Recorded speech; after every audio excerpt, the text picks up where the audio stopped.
Why hello there everyone, my name is Jacob and welcome back to M&M Movies, the channel where we do movie reviews and rankings. We've only done one video so far, but here we are with the quarterly movie rankings. So I'm ranking every movie I saw in this quarter of the year, and man, there's some stinkers. So in total, I saw 8 movies in the last 3 months, and let's get into it.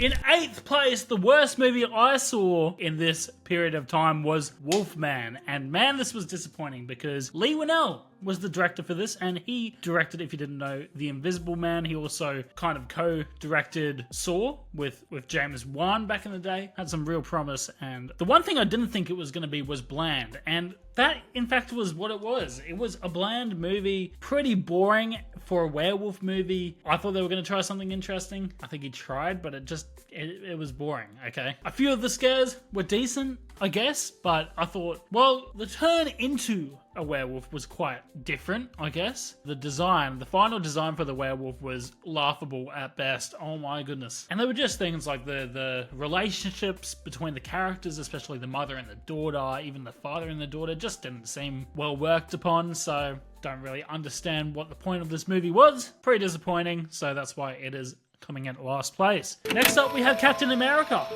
Now, I'm just going to say, it's not as bad as everyone is saying it is, but it's definitely not as good as some others might be saying it is. Some people are saying it's the best thing we've had from Marvel in a while, and that's not a high bar to set. The main villain, called the Leader, is pretty boring. The Red Hulk scene, the whole sequence between, Thunderbolt Ross and the whole Red Hulk scene did not make sense. Like, think about it. I thought they were going to do the obvious and get the daughter in to save, because they were in the pink trees, and I thought she was going to stop him, but no, it was Captain America, and I don't understand what the point of that whole sequence was. Anyway, Anthony Mackie in the role wasn't too bad. Obviously, he's charismatic. He's going to do okay in the role, but I think they're really trying to force it down our throats that he's Captain America, just telling us he is rather than showing us. So I thought that was just an L to begin with, and you really had to see a lot of things before watching this movie. Like, there were a lot of projects that I don't even remember that much, like Falcon and the Winter Soldier, which wasn't a very good show. I don't think this movie was ever going to be good. You can tell it's been reshot so many times. The whole subplot of Giancarlo Esposito's character, I forgot what, the Serpent,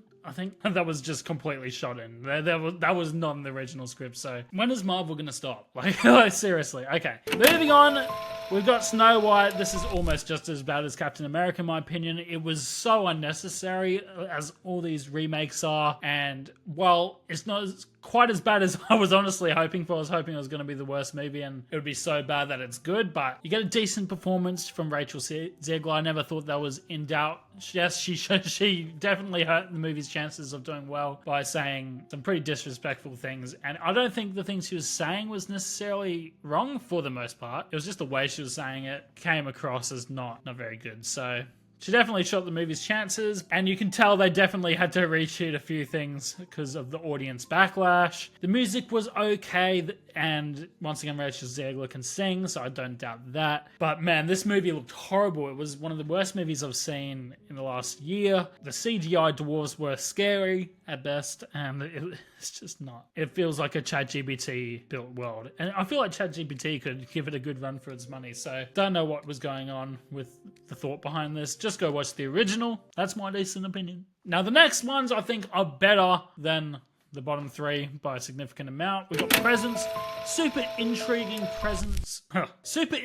premise, in my opinion, from the point of view of a ghost, and you can see the dramas happening and unfolding between this family in real time, and I wish we actually saw a bit more of that than we ended up getting, but I thought it's definitely worth a watch. You've never seen anything like it before, I guarantee that. I feel like as intriguing as this style is, it does limit the film in a few areas. Yeah, and I thought the reveal was a bit weird and forced, to be honest, so I won't spoil too much. Alright, moving on, we've got the Gorge. Now, everything from here on I actually liked, so the Gorge, I really love the premise for this movie, maybe more so than the actual film, but Anya Taylor-Joy and Miles Teller have a great on-screen chemistry. You can see the romance side of it, and I think the best part is the romance between them, and honestly, everything outside of the Gorge is really well done. It's just when we get into the Gorge, which should theoretically be the most interesting part, it just kind of falls into the just normal tropes, just the corporate corporate stuff, corporate tie-ins, and Sigourney Weaver once again plays an evil corporate leader. She always does this, I find, ever since Alien. It's just always her character, so I don't know what's up with that. So I think the idea of the Gorge is actually better than the actual Gorge. I feel like they could have built the lore out a bit more, but it was a decent movie, and I would love to see, I don't know, because it's a standalone film, which I do like as well. It's not tied to anything, so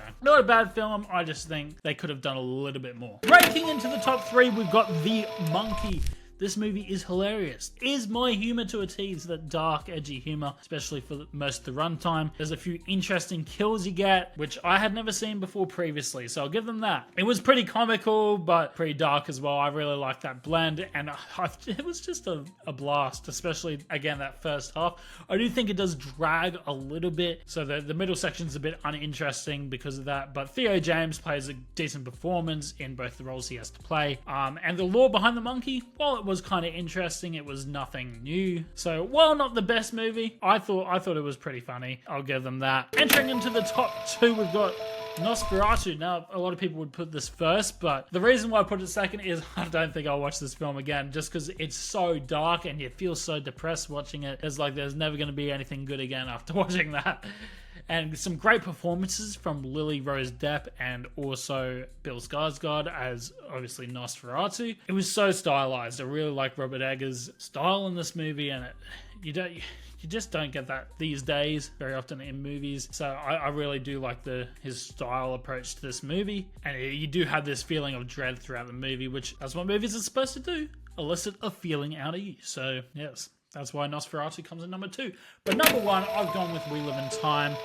Now, this is just a great on-screen performance from Andrew Garfield and Florence Pugh. To have some top-level performances. Andrew Garfield, I feel like he just nails every role he's been in, to be honest. Like, even in the Spider-Man movies, Amazing Spider-Man, they weren't well received, but he was. And he just can put on a real emotional level performance, which is so important. And again, they have some great chemistry, him and Florence Pugh, and I really like the non-linear story in this, and it's quite an emotional film. I don't think it's a spoiler. I think even in the marketing you can see that Florence's character was going to die of cancer, and it's just the way they could have just done a normal linear story, but I like how they told it in a different way. So that's why number 1 is We Live in Time. That is my rankings for this part of the year. Not too impressed, to be honest. A few decent to good movies, but lots of corporate BS from Disney, in fact. So I hope it just gets better throughout the year. We've got the Minecraft movie coming up, which I don't know what it's going to be. We've got Jurassic World and Fantastic Four. So, I just hope they do better. It's not looking too promising so far, but if you guys enjoyed this video, let me know what you would rank these movies, or if there's anything I missed that I should go see, let me know. Otherwise, subscribe if you're new. See you in the next one. Peace.